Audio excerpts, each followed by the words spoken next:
This is the Maverick Minister Deranged Christmas Story podcast series. Hello, I'm Mike Davis. And I'm Grace Smith. And we want to welcome you to the second episode of a special Christmas edition of the Maverick Minister Deranged Bible Stories podcast series. Since the holiday season is always a special time of year, especially for those who celebrate Christmas, we are continuing our unique perspective on the Christmas story from episode 1.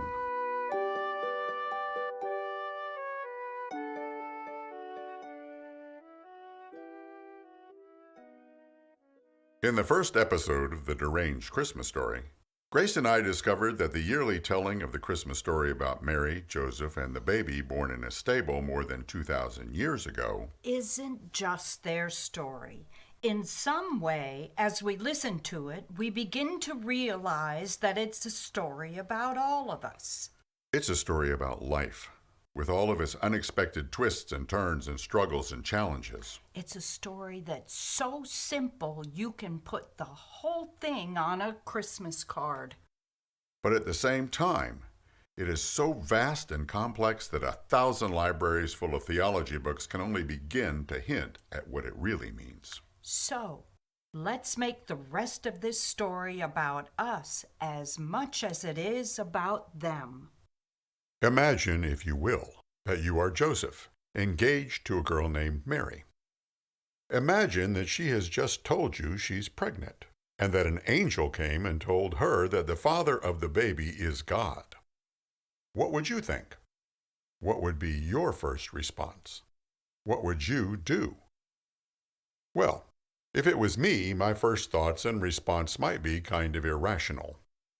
I would guess that maybe they were for Joseph as well.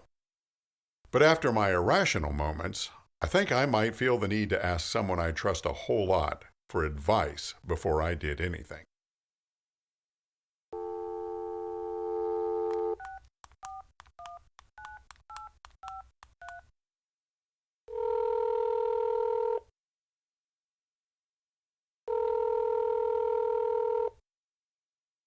Hi, Dad. It's Joe. Joseph, your son? Joseph? Yeah, Dad, it's me. I guess I'm doing okay. Well, not really. I'm not really doing okay at all right now. I've sort of got a big problem that I need to talk to you about. No, I feel fine. Business? Hey, business is going well. There's a lot of construction here in Nazareth. In fact, business is great. No, Dad, I don't need any money. I mean, if you want to send me some, hey, feel free. But that's not why I'm calling. Well, Dad, it's about Mary. Mary, Dad. Mary? The girl you arranged for me to walk down the aisle with? You remember Mary, don't you? Oh yeah, she's a real cutie, all right. Yeah, nice family, I know. Well, there's a problem. Well, and I don't really know how to say this. Well, the problem is, Mary's pregnant. No, Dad, I'm not a chip off the old block. No, I'm not. I'm not the father. Well, of course I'm sure. Don't you think I'd know if I... Oh, come on. Well, that's part of the problem. I'm not really sure who the father is. No, she isn't that kind of a girl. No, she's... Just wait a minute. Listen to what she told me. She says she was home alone the other week and an angel named Gabriel appeared to her. And he told her that God had chosen her to bear his son into the world. Yeah, she says that God is the Father. Yeah, she says this child is God's son. No, Dad, I'm sure she doesn't take drugs. No, she isn't mentally unbalanced. I just don't know what to do. I mean, I never expected anything like this to happen. Who would? She seems very sincere. What if she's telling the truth? Yeah, my first thought too. We could annul the whole thing and get out of it as quietly and painlessly as possible. I mean, if I made a big deal out of it, especially in a small town like this, things could be very bad for her. She could even be stoned to death. But the more I think about it, and I know this sounds weird, but the more I think about it, the more I'm beginning to believe that there may be something to this business about God being the father of this child. I'm even beginning to dream about it. Dad, suppose it is true. Suppose God really is trying to be born into the world this way. I'll grant you, it's pretty bizarre. But what if it's true? This could be the most important thing that's ever happened. Yeah, I know she could be making it all up. But it just doesn't feel that way. Something deep inside of me says she's telling the truth. Dad, could we move the wedding up? No, I haven't talked to her parents about it. Yeah, I know, Mom will freak out. But look, we can handwrite the invitations, and I'll take care of all the other arrangements myself. I know it's confusing. I know it's impossible. I know it's crazy. But I can't help feeling like it's true. God is somehow in the middle of all this, and I'm just going to have to trust that it's all going to come out okay. No, I can't tell you why. I just do. Thanks, Dad. I knew you'd be there for me no matter what. You're the best. Yeah, I love you too. Bye.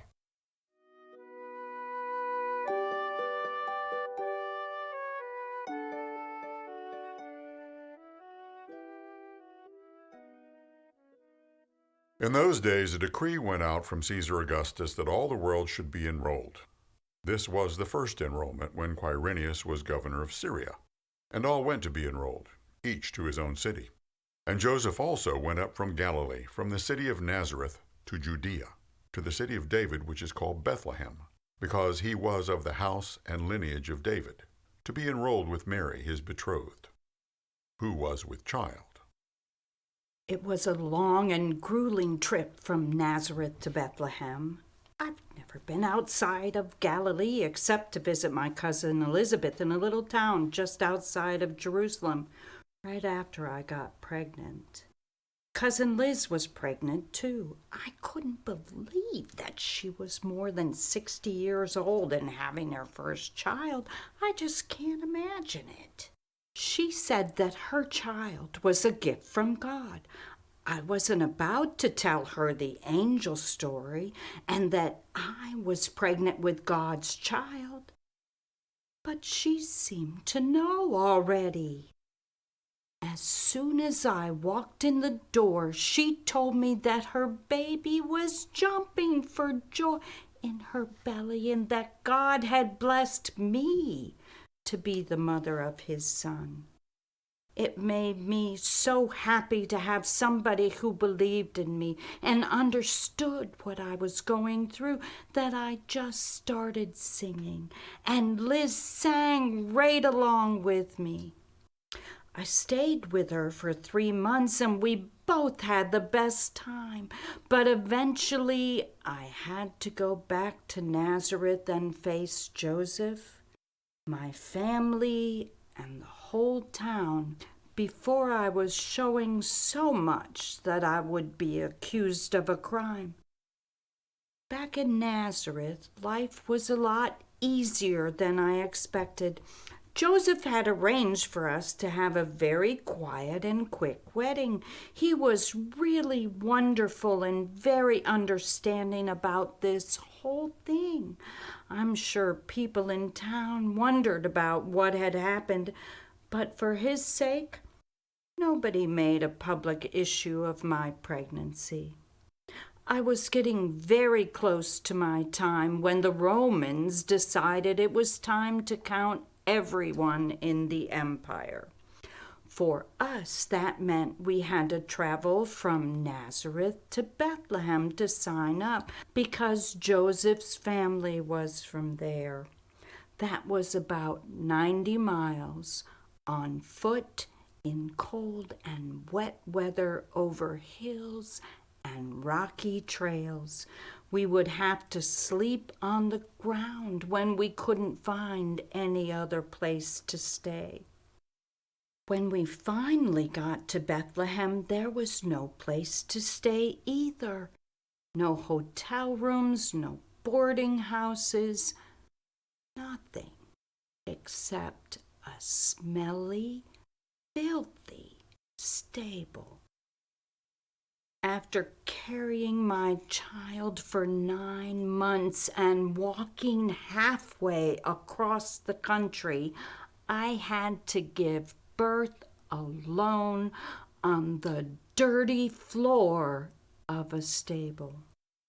And Joseph, as nice and as helpful as he tried to be, was really no help at all.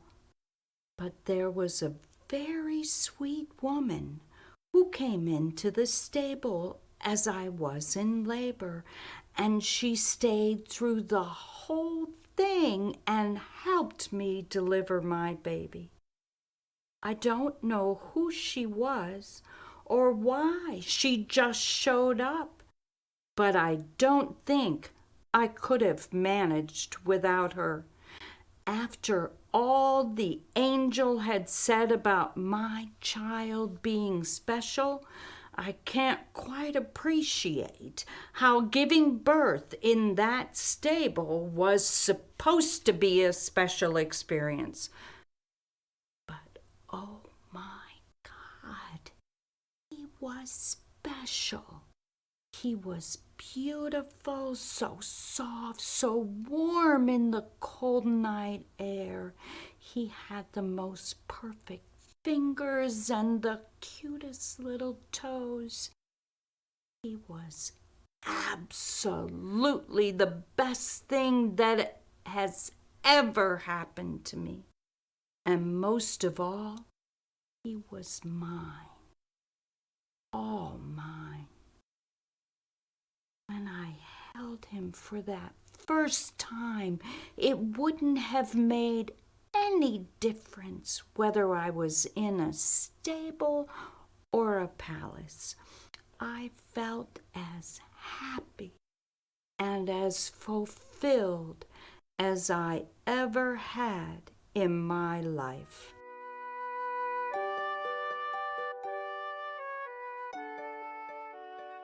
The following letter was written on stationery from the Bethlehem Court Motel. To whom it may concern. My name is... Oh, my name isn't really important. All of you know about me anyway, or at least you think you do. I'm the innkeeper, the one who told Joseph and Mary there was no room for them in my inn when they came to Bethlehem. I'm the one who is responsible for sending them to the stable where Jesus was born. For centuries, I've been portrayed as a hard-hearted and unfeeling man. For centuries, everybody has remembered me as the guy who met the holy couple at my door and didn't care enough to find them a place to sleep except with the animals. I'm not writing this letter to change anybody's mind or to redeem myself from history. You can think what you like about me, but I want you to know a little bit more about what really happened that night. Before we get too far into this letter, I want to introduce myself. I'm the innkeeper's wife, and I want to be sure that since my husband is going to tell you the story of what really happened that night, you get all the facts. By the time Mary and Joseph showed up at my inn, all of the other innkeepers in town had already turned them away. They weren't any more hard-hearted or cruel than me. But Mary and Joseph came to town in the middle of the night during the biggest event in Bethlehem's history. They didn't make a reservation. They didn't have any major credit cards. I'm not even sure they would have had enough money to pay the bill if there had been a room available. But there weren't any rooms. Every room in every inn in town was already gone. And by the time they got to the Bethlehem Court Motel, my patience and goodwill was just about gone too. I'll bet you don't know what it's like to run a motel, now do you? Have you ever had the full responsibility for making sure that everybody is happy, calm, and comfortable, that the food is to everybody's liking, and that everybody gets what they want when they want it? Well, let me tell you, the phone rings 24 hours a day. Something is always breaking down or leaking, and God help you if there's a bug, or if the cable TV or the Wi-Fi doesn't work perfectly, and you can't find good, dependable help ever. It's an impossible job. There are always a million things to be done, and there is never enough time to do them. And that's the way it was on steroids the night they arrived. He's absolutely right about how busy Bethlehem was at that time, between Roman soldiers commandeering rooms, people flooding into town to sign up for the census, and everybody looking for somewhere to stay. We were up to our necks in things that needed to be done to try and keep everybody satisfied with the accommodations. I remember, I was sitting behind the desk trying to catch up on the accounts. There were wake-up calls to record, and the cook was threatening to quit when they came in. I saw them, but I didn't even bother to get up. I hoped they would take one look at my face and turn around and leave. She came walking through the door first. She had that tired, slow, heavy-footed walk that a woman in her last month before giving birth has. And Joseph? He stood behind her. He had a helpless look in his eyes. You know, the kind of look I'm talking about. It's the look that someone gets when they know you're going to tell them no even before they ask the question. But he asked anyway, and he tried to sound hopeful. "Do you have any rooms?" And I said, "No." Then he looked at me for a few seconds in a pleading sort of way, and then he looked at her, and they turned to walk away. I was standing in the kitchen doorway when they came in. My husband didn't even notice I was there. When he gets stressed at work, he hardly notices anything except work. That poor young girl looked so uncomfortable that it almost broke my heart. Just walking from the door to the reception desk was a chore for her. It was clear that it wouldn't be long before that baby was going to be born. And the poor man looked so tired and discouraged, like a whipped puppy. He helped her walk to the desk and found a bench for her to sit down. My husband was so harsh with them, just the way he said no after the man asked about a room almost felt like a slap in the face. But then he did something that was so totally out of character for him that I had to catch my breath. I was exhausted and irritated. I knew I probably wouldn't get any sleep that night. It would have been easy for me just to let them leave. Frankly, I don't know why I didn't. But about the time they reached the door, I said in kind of a disgusted tone, "There's a stable out back. You can sleep there if you want." Funny. I think I would have been insulted, but they were grateful. Even asked me how much it would cost. Oh, come on. You don't really think I charged them for the stable, do you? Give me a break. You know, what bothers me most about all of this is not that history has made me out to be a bad guy, or that I didn't make special arrangements for Mary and Joseph, or even that I missed the birth of Jesus. What bothers me most is that while all of this was going on around me, I was so busy that I never even knew any of it was happening. What bothers me most is that the mundane, everyday things of my life became so overwhelmingly important that the people around me became unimportant. What bothers me most is that my problems with accounts and wake-up calls and the cook meant more to me than a man and woman who could have used not just a room, but a kind word and a little care and compassion. I think to myself sometimes, what if I had stopped during that night and gone out to see how they were getting along in the stable? What if I had been just a little bit more concerned? What if I'd cared? Then maybe history might have been a little more kind to me. I might be one of those statues that people put on their coffee tables around the manger scenes on Christmas Eve. Well, unlike my husband, I did go out to the stable to see how they were doing during the night. I got there while she was in labor. She was so young and didn't have anyone to help, but her poor husband just looked like he was gonna pass out any minute. She had no idea what to expect, and well, I'm no midwife. I have had 3 children of my own, so I was the closest thing she had to one. So I told him to go out and get some water just so he would get out of the way, and I started coaching her through labor. It didn't take very long before that baby arrived, screaming bloody murder. I cleaned him up, wrapped him in some clean cloths that I had brought with me, and gave him to her. She looked tired, but so peaceful and content. Well, once I knew that everything was all right, I left the 2 of them together, just basking in the joy of that baby. You know, my father used to say, you hardly ever regret the things you've done. It's what you should have done but didn't that haunts your sleep. I have so many regrets about what I didn't do that night. Maybe if I had seen the Son of God lying in a manger, I would have realized that my life was about more than just working.